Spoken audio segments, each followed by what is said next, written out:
Hey everybody, it's Thursday and I know that it's been a good long while, but I'm here for another T-Hawks 2 cents. I had a lady reach out to me and she wanted to know about bolo tips and bolo strings, and so today I'm going to go over the different types of bolo backs, tips, and strings that you could potentially use for a bolo tie. In my shop, I usually leave myself lots of different options to be able to play with. So I don't make like traditional Western bolos.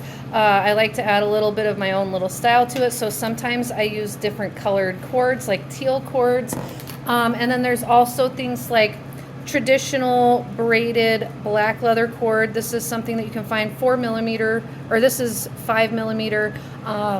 Anything kind of between 4 and 5mm is a good width for your bolo backs, and I'll show you some different bolo backs. But like, so this isn't braided, it's just like a nice leather cord that's not been braided. It's really smooth, but there's like nice red color.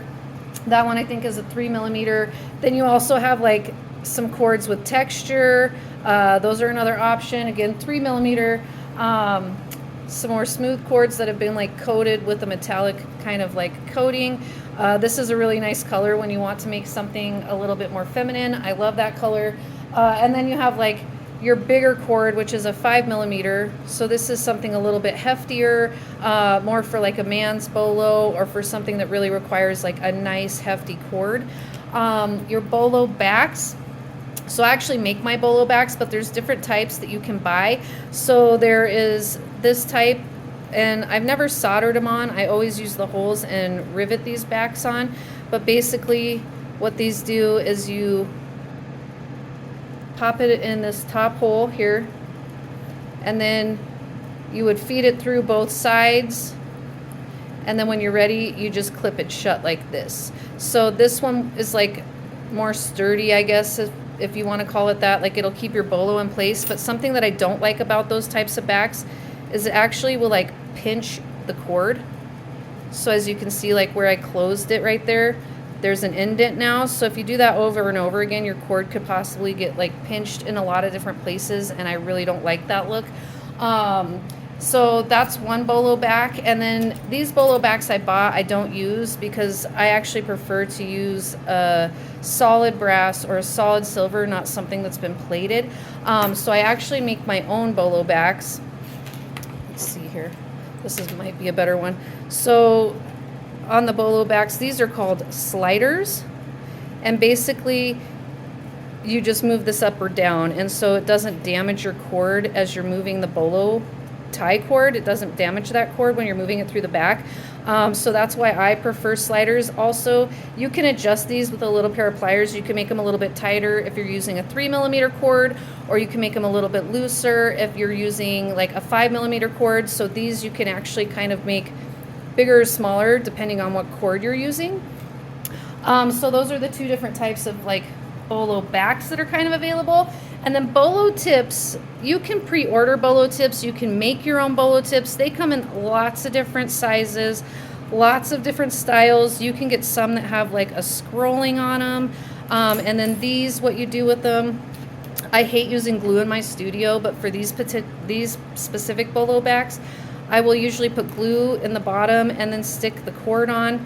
And then what you do is you take and you actually push these little prongs into the bolo cord to get it to be nice and sturdy to where they don't come out. And then you can pull on them and whatnot. So if you buy the ones with the prongs, those are really easy. You just push those in over the top into the cord until you get a nice firm fit.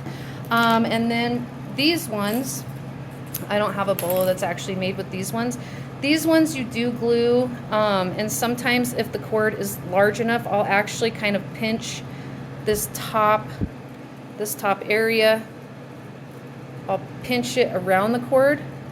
So you would maybe add a little glue in here and then kind of pinch the top so that it's nice and firm in there, so that this actually grips onto the leather. Not just the glue it's not just the glue holding it in place, but there's actually some tension on this, on the leather. And then there's also different things that you can do. So you can use little things like this that are just tubes, and then you could tie a knot at the end of your bolo if you're using a particular type of cord, like a suede or something that's a little softer. Same with this. It's a tube that you could use, and then you would just tie it at the end. And so those are a different couple of things that you could do to get different looks for each one of your bolos. So I know that a lot of people, when they do bolos, they kind of use the same cords and the same bolo tips and the same backs. But in my studio, I've just found having a variety of bolo tips, bolo backs, and a variety of different cord allows me to really accent this ornamental piece the way that I want, that will actually make the bolo really look its best and sing the way that it should.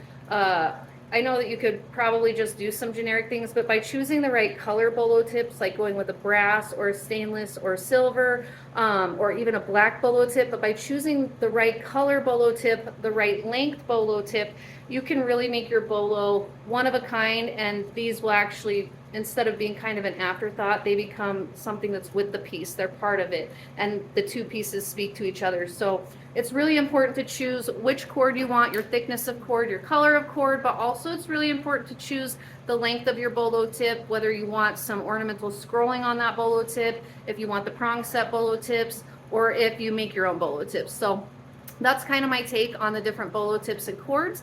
If you have any questions, make sure that you DM me or message me, and I will try to answer those as soon as possible. And thank you, Kathy, for your question. And if you have any others, just let me know. And I will see you here again for another T-Hawks 2 Cents.